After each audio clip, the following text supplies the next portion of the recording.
Quand le médecin m'a annoncé que quelque chose n'allait pas, je m'attendais à ce que ma femme soit mon ancre. Elle est devenue la tempête. Je ne l'ai pas vue tout de suite. Pendant que je me battais pour comprendre ce qui se passait dans mon corps, elle, doucement, tranquillement, a dérivé vers d'autres bras. Au début, c'était de la fatigue, rien d'extraordinaire en apparence. Des journées trop longues au bureau, des RER en retard, des réunions qui s'éternisent dans une salle vitrée à la Défense, sous les néons. Je rentrais tard, vidé, la cravate déjà à moitié défaite avant même d'avoir passé la porte de notre appartement à Montreuil. Je déposais mon sac à côté du meuble à chaussures, je retirais mes chaussures en les poussant avec le bout du pied, et je la trouvais presque toujours de la même façon, affalée sur le canapé du salon, une série en fond et son téléphone collé à la main. La lumière bleue de l'écran découpait ses traits d'une manière qui ne me plaisait pas et que je faisais semblant de ne pas voir. « Tu as l'air crevé » disait-elle, sans lever les yeux. « Ouais, c'était une longue journée », je répondais, comme tous les hommes qui ont appris à résumer un épuisement profond en une phrase banale. Les maux de tête sont arrivés ensuite. Au début, discrets, comme un petit clou derrière l'œil, puis plus insistants.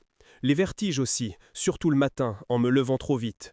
Je mettais ça sur le dos du café pris à jeun, du stress, des nuits trop courtes. Je perdais du poids sans le vouloir. Ma ceinture se serrait d'un trou, puis de deux. Elle l'a remarqué avant moi.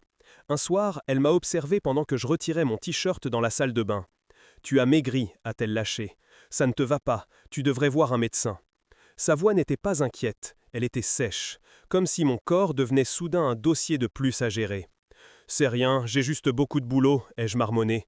Mais au fond, je savais que ce n'était pas normal. Alors j'ai pris rendez-vous avec mon médecin traitant, le docteur Moreau, dans ce cabinet un peu défraîchi en bas de la rue du Faubourg Saint-Antoine, là où les magazines dans la salle d'attente datent toujours d'au moins 3 mois. Pour la première consultation, elle n'est pas venue. Elle m'a dit qu'elle ne pouvait pas décaler une réunion. « Tu me raconteras », a-t-elle ajouté en attrapant son sac. J'ai répondu que ce n'était pas grave, que ce n'était probablement rien. Je mentais autant pour moi que pour elle. La salle d'attente sentait le gel hydroalcoolique et le vieux papier. Un écran poussif diffusait une chaîne d'infos.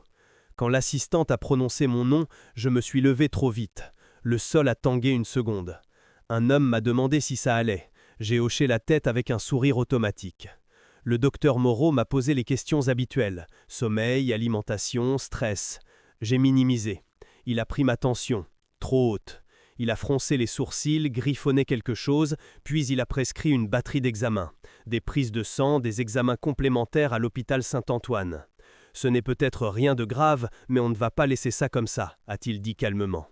Je suis rentré avec les ordonnances pliées dans ma poche. Elle m'a demandé comment ça s'était passé entre 2 notifications sur son téléphone. « Il veut juste vérifier 2-3 trucs », ai-je répondu. « Rien d'urgent. »« Tant mieux », a-t-elle dit, avant de retourner à son écran. Une semaine plus tard, j'étais de nouveau dans son cabinet, mais cette fois, elle était avec moi.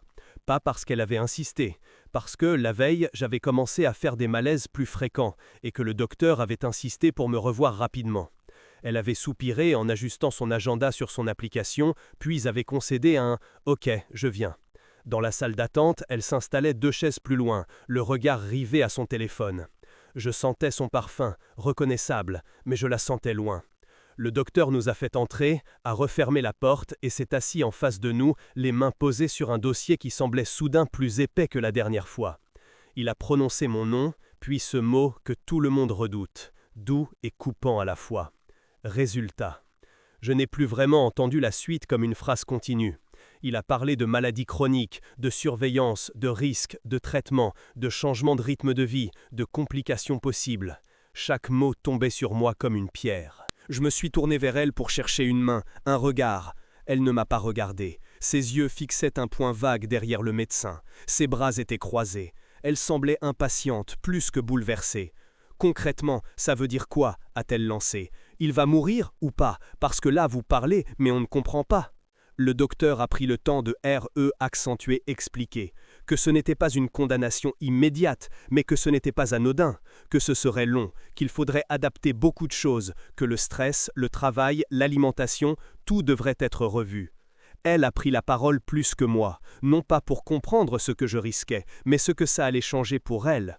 Il pourra continuer à travailler? Est-ce que ce sera souvent les consultations? Et les médicaments, c'est remboursé? Nous, disait-elle parfois, mais ça sonnait faux.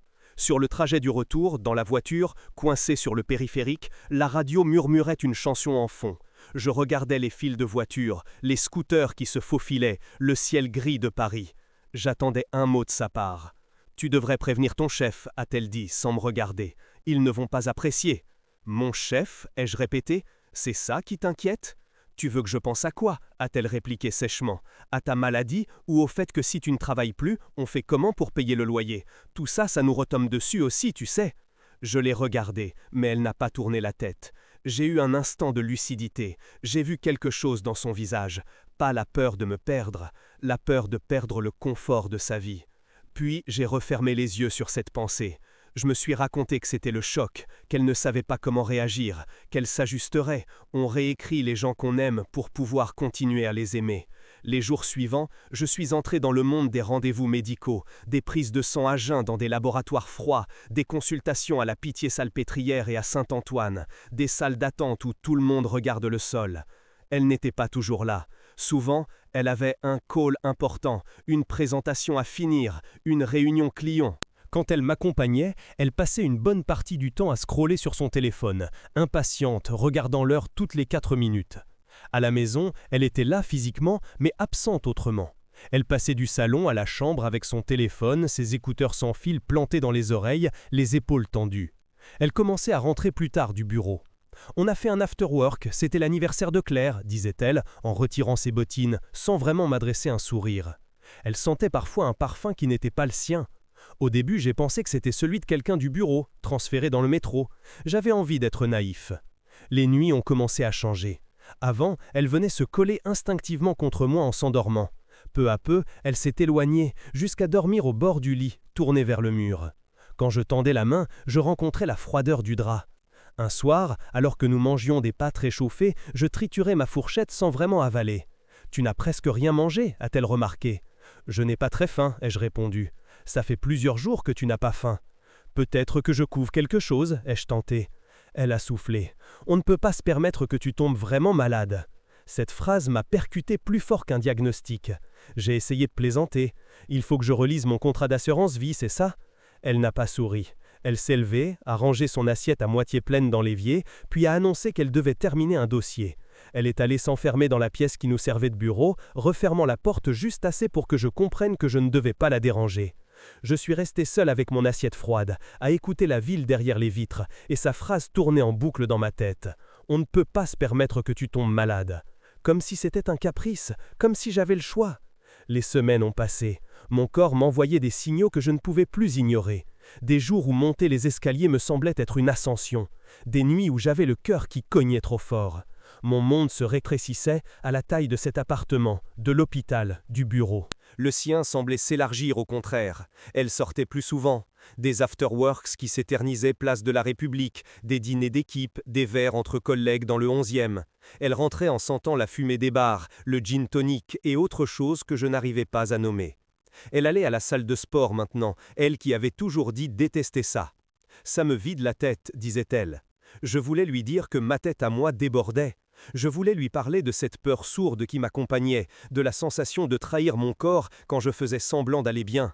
Mais chaque tentative se brisait contre une barrière invisible. Quand je commençais à aborder le sujet, elle changeait de conversation ou se réfugiait dans le concret. On verra avec le temps, on ne peut pas tout contrôler, on n'a pas besoin d'en parler tous les soirs, si ? J'ai fini par me taire, et c'est dans ce silence-là qu'elle a eu de la place pour créer autre chose. Une nuit, elle m'a prévenu qu'elle avait un dîner de départ pour un collègue. Un restaurant dans le 11e, rien d'extraordinaire. Elle m'a embrassé rapidement avant de partir, un baiser posé sur ma joue comme on en fait à un parent. Je lui ai souhaité une bonne soirée.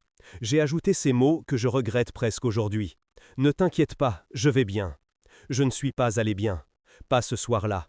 Au début, je n'ai pas regardé l'heure. J'ai vaguement suivi un match de foot à la télé sans vraiment m'y intéresser. Puis le match s'est terminé, les émissions se sont enchaînées, la ville s'est faite plus silencieuse. J'ai regardé l'affichage digital du four dans la cuisine. Il indiquait 23 heures. J'ai pris mon téléphone. Aucun message. À 23h15, je lui ai écrit. « Dis-moi quand tu pars pour que je ne m'inquiète pas. » Message envoyé. Vu nulle part.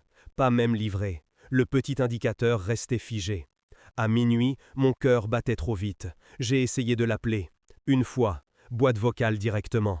2 fois, boîte vocale. Je me suis levé, j'ai fait les 100 pas dans le salon. La lumière du lampadaire de la rue découpait une bande pâle sur le parquet. La ville semblait retenue. Je me répétais qu'à Paris, les dîners finissent tard, que les métros sont parfois embouteillés, que la batterie d'un téléphone se vide. J'assemblais les excuses comme on empile des coussins contre une porte que quelque chose pousse de l'autre côté. À 1 heure passée, j'ai enfin reçu un message. Je rentre bientôt.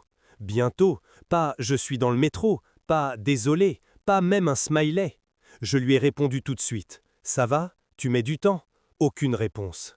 Quand j'ai finalement entendu la clé tourner dans la serrure, il était 2 heures passées. La porte s'est ouverte dans un froissement discret. Elle a fermé doucement, comme si elle craignait de me réveiller. Elle ne savait pas que je ne dormais plus depuis des heures. « Tu es rentré tard », ai-je dit dans la pénombre. Elle a sursauté. « Je croyais que tu dormais. » J'ai essayé, j'étais inquiet. Elle a haussé les épaules, a allumé la lumière du couloir, m'a lancé un regard rapide. Le resto a traîné. On a parlé, j'ai pas vu l'heure. T'aurais pu répondre à mes appels. Je n'avais plus de batterie, a-t-elle répliqué, mécanique. Son téléphone pourtant avait encore assez de vie pour éclairer le couloir quand elle l'a posé sur le meuble. Je n'ai rien dit. Elle a filé dans la salle de bain, a allumé la douche. L'eau a coulé longtemps, trop longtemps, comme si elle essayait d'effacer quelque chose de sa peau. Les jours suivants, la fréquence de ces soirées a augmenté. 1 fois par semaine, puis 2, puis presque tous les 2 jours. Elle entrait tard, fatiguée, irritée si je posais la moindre question. Je me suis surpris à la renifler quand elle passait près de moi. Parfois, il y avait cette note masculine, un parfum que je ne reconnaissais pas. Parfois, je croyais le sentir sur sa veste, sur son écharpe. Quand je lui faisais une remarque, elle levait les yeux au ciel. « Tu deviens parano, à force de rester enfermé, tu te fais des films. » Un matin, j'ai ramassé sa veste pour la mettre au porte-manteau. L'odeur m'a frappé. Un mélange de cèdre et d'agrumes, typique d'un parfum pour homme. Pas celui de mon aftershave à moi, un autre. J'ai posé le nez dessus 1 seconde de plus. « C'est qui ?» ai-je lâché quand elle est sortie de la chambre. Elle a plissé les yeux. « De quoi tu parles ?»« Ce parfum sur ta veste. » Elle a pris la veste, l'a portée à son nez, a haussé les épaules. « Probablement quelqu'un qui m'a frôlé dans le métro ou au bar. Tu crois vraiment que je vais sentir les gens pour vérifier ?» Sa réponse m'a laissé un goût amer. Mais je n'avais rien, à part mon intuition. Alors je me suis tu. Et pendant ce temps, elle s'est enfoncée plus loin dans son mensonge. Un midi, alors que j'étais en arrêt pour quelques jours et que je tournais en rond dans l'appartement, j'ai eu l'idée absurde de sortir marcher un peu. L'air me manque vite depuis quelques mois, mais rester enfermé me rend fou. J'ai descendu la rue, traversé la place, et mes pas m'ont mené, sans que je le décide vraiment, près de son bureau, du côté de Bercy. En m'approchant, j'ai remarqué un panneau sur la porte vitrée. « Locaux fermés exceptionnellement aujourd'hui pour maintenance ». Je suis resté planté devant, figé, fermé. Elle était partie le matin en tailleur, sac à l'épaule, en parlant d'une journée de réunion. J'ai regardé autour de moi, comme si une autre explication allait tomber du ciel. Les bureaux étaient vides, les lumières éteintes. Pas un bruit. J'ai sorti mon téléphone, vérifié une énième fois. Pas de message de sa part. Son partage de position avait disparu depuis des semaines. Elle avait dit que ça vidait sa batterie. Soudain, j'ai eu la sensation d'être le seul idiot à ne pas être au courant. J'ai rebroussé chemin, le cœur battant trop fort. En arrivant dans notre rue, j'ai remarqué une voiture garée quelques mètres plus loin, une berline noire, vitres légèrement teintées. Un homme était à l'intérieur, le visage à demi éclairé par l'écran de son téléphone. Il a levé les yeux un instant. Nos regards se sont croisés. Il m'a observé 1 seconde de trop, comme s'il me connaissait. J'ai détourné les yeux et continué. Quand j'ai ouvert la porte de l'appartement, j'ai tout de suite senti qu'elle était là. Il y avait une présence, une chaleur différente. Je l'ai entendue avant de la voir, sa voix, dans le salon, douce, un ton que je ne lui avais pas entendu depuis longtemps. Je me suis arrêté dans le couloir. Elle parlait bas. « Oui, moi aussi tu me manques », murmurait-elle. « Je t'avais dit que je trouverais un moment aujourd'hui. » Le sol sous mes pieds s'est dérobé. Je me suis approché à pas lents du salon. Elle était assise sur le canapé, dos dos, jambes repliées sous elle, téléphone contre l'oreille, la tête renversée un peu en arrière. Elle souriait, un sourire que je ne voyais plus quand c'était moi en face. Non, il n'est pas là, il doit rentrer plus tard, je peux parler tranquille. Je me suis avancé de quelques centimètres encore, et le parquet a craqué légèrement. Elle a sursauté et s'est retournée. Le sang s'est retiré de son visage presque instantanément. Je ne sais pas combien de temps nous sommes restés à nous regarder sans parler. Elle a raccroché sans dire au revoir, les doigts tremblants sur l'écran. Puis elle a posé le téléphone à côté d'elle, comme on pose une arme. « Qu'est-ce que tu fais là ?» a-t-elle fini par demander. Sa voix était tendue. C'est drôle, c'est exactement la question que je voulais te poser, ai-je répondu, étonnu de la calme de mon propre ton. Ton bureau est fermé, il y a un panneau sur la porte. Elle a détourné le regard une seconde. On a eu un souci, on a basculé en télétravail, je t'ai oublié, je... Et lui, c'était qui? Ai-je coupé. Elle a pris une grande inspiration. Un collègue qui te dit qu'il lui manque. Le silence qui a suivi a été pire qu'un hurlement. Elle ne savait plus mentir, pas sur ça. Ses yeux ont filé vers son téléphone, puis vers la fenêtre, puis vers moi. Combien de temps? Ai-je demandé, la gorge serrée. Elle a secoué la tête. Ce n'est pas si simple. Combien de temps? Sa mâchoire s'est crispée. Quelques mois. Quelques mois. C'est comme ça qu'on résume une trahison. Quelques mois.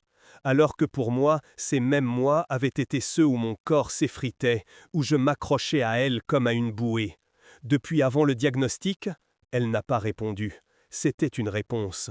Pourquoi? Ai-je demandé. Le mot est sorti plus comme un souffle que comme une question. Elle a haussé les épaules, une larme coincée sur le bord de sa paupière. Je me sentais seul. J'ai éclaté d'un rire sans joie. Seul? Ai-je répété. Tu dormais dans le même lit que moi, tu partageais ma vie, tu savais que j'étais malade. Justement, a-t-elle lâché d'une voix plus aiguë. Tu étais tout le temps fatigué, tu ne parlais plus, tu ne voulais voir personne, tu vivais dans les comptes rendus médicaux et les comptes de mutuelle. Tu m'as laissé tomber, toi aussi. Je me battais pour rester en vie, ai-je dit doucement.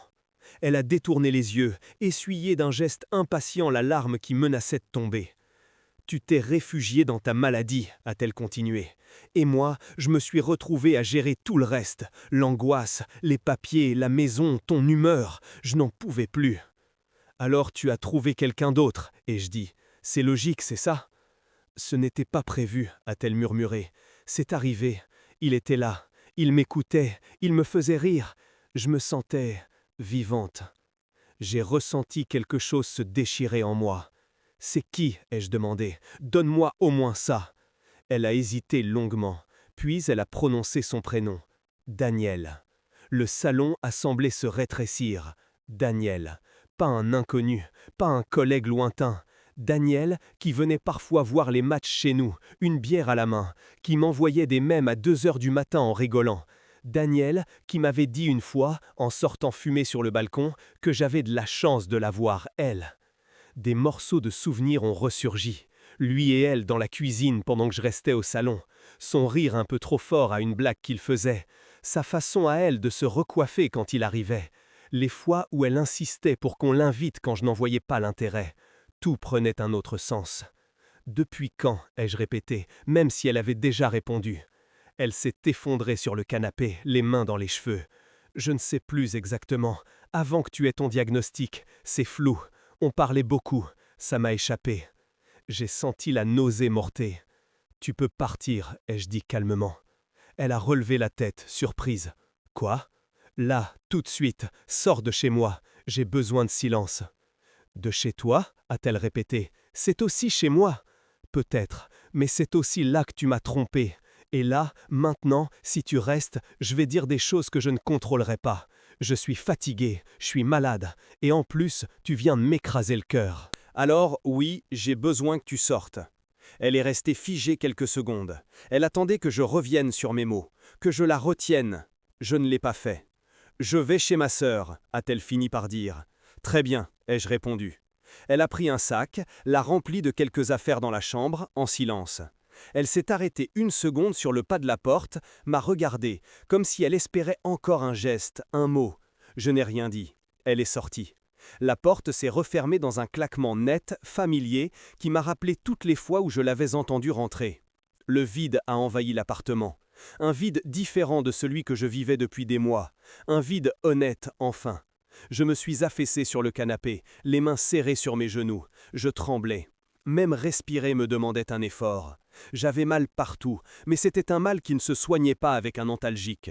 Mon téléphone a vibré. Un message d'un numéro que je ne connaissais pas. « On doit parler ». J'ai répondu. « C'est qui » La réponse est arrivée immédiatement. Daniel. Une sorte de froid électrique m'a parcouru l'échine. Je n'ai pas répondu. Un deuxième message est arrivé. Je suis en bas. Je me suis levé, lentement, et avancé jusqu'à la fenêtre, écarté le rideau. Il était là, sur le trottoir, main dans les poches de son blouson, le menton un peu relevé. Il attendait. J'aurais pu le laisser planter là, mais quelque chose en moi voulait voir ses yeux, entendre de sa bouche ce qu'il s'était fait à deux. J'ai descendu les quelques marches, ouvert la porte de l'immeuble. L'air du soir m'a frappé, humide, piquant. Il s'est tourné vers moi. « Merci d'être descendu », a-t-il dit. Je me suis adossé au mur, à distance. Je ne suis pas descendu pour te faire plaisir. Il a hoché la tête, conscient. Il n'a pas essayé de s'approcher davantage. Je suppose qu'elle t'a tout dit, a-t-il commencé. Pas tout, mais assez. Il a inspiré profondément, son haleine formant un petit nuage blanc dans l'air froid. Il avait l'air mal à l'aise, mais pas écrasé. Je me suis rendu compte qu'il devait déjà s'être préparé son discours. Les traîtres se préparent toujours. Je ne sais pas par où commencer, a-t-il avoué. Commence par la vérité, ai-je répondu. Ça nous changera. Il a fermé les yeux une seconde, puis les a rouverts. On ne l'a pas cherché, a-t-il dit. On parlait beaucoup au début. Tu étais souvent absent, pris par tes rendez-vous, tes examens. Elle m'a confié ses peurs, ses angoisses. Elle aurait pu me les confier à moi, ai-je répliqué. Elle disait qu'elle ne voulait pas te rajouter du poids, a-t-il continué, que tu avais déjà assez à gérer. Je me suis passé la main sur le visage. Et toi, le sauveur, tu as offert ton épaule, ton lit aussi. Il a rougi légèrement. Ce n'était pas prévu comme ça. Rien n'est jamais prévu, ai-je dit. C'est toujours la vie, le hasard, les circonstances. On connaît la chanson. Il a serré les dents, puis a repris. Elle était mal, vraiment. Elle m'a raconté que tu t'enfermais, que tu ne lui parlais plus, que tu étais agressif. J'étais terrifié, ai-je corrigé, mais ça fait moins sexy dans une histoire, j'imagine. Il m'a regardé droit dans les yeux. Je sais, maintenant je le vois, mais à ce moment-là, je n'avais que sa version. Et tu ne t'es jamais dit que tu pouvais me parler, moi, ai-je demandé. Tu venais chez nous, tu buvais ma bière, tu regardais les matchs sur mon canapé. Tu aurais pu me dire que tu trouvais qu'elle allait mal. Au lieu de ça, tu as mis ta main dans son dos dès que j'ai eu le dos tourné. Il s'est crispé. Je ne cherche pas à me justifier. Ce que j'ai fait est dégueulasse. Je veux juste que tu saches que ce n'était pas une vengeance ni un jeu. Un silence s'est installé. Une voiture est passée, lointaine. Un scooter a vrombi au bout de la rue. La ville continuait, indifférente à nos ruines. « Tu crois qu'elle va être heureuse avec toi » ai-je demandé. Il a baissé les yeux. « Je n'en sais rien. Je ne suis pas venu pour ça. Je suis venu pour te dire qu'elle ne reviendra pas ce soir. Elle est détruite. Elle a commencé le chantier elle-même, ai-je murmuré. Qu'elle le termine. » Il a hoché la tête une dernière fois. « Je suis désolé, a-t-il ajouté. « Non, ai-je répondu calmement. Tu regrettes les conséquences, pas les actes. » Il n'a pas insisté. Il a reculé, a rejoint sa voiture, a démarré. J'ai regardé les feux arrière disparaître au bout de la rue. Puis je suis remonté chez moi. L'appartement m'a accueilli avec ce silence brutal, coupant. Je me suis laissé tomber sur une chaise. Mon corps me rappelait sa présence, ce poids permanent. Mais ce n'était plus la seule chose qui me faisait mal. Il y avait maintenant un trou, vaste, dans ma poitrine. Un trou à la place d'elle. Je ne sais pas combien de temps s'est écoulé avant que la porte s'ouvre de nouveau. Le ciel avait viré au noir. Les bruits de la rue s'étaient atténués. Quand elle est entrée, ses yeux étaient rouges, ses cheveux en bataille, son manteau mal boutonné. Elle s'est arrêtée en me voyant. « On peut parler » a-t-elle demandé. « Tu avais envie de parler avec lui tout à l'heure » ai-je répondu. « Tu peux sûrement encore. » Elle a posé son sac au sol. Je suis allé chez ma sœur. J'ai essayé de lui expliquer. Elle m'a dit que j'étais folle. Elle a raison. Je ne savais pas quoi répondre. Une part de moi cherchait encore la femme que j'avais aimée, celle de nos débuts. Une autre ne voyait plus que celle qui m'avait abandonné au moment où j'avais le plus besoin d'elle.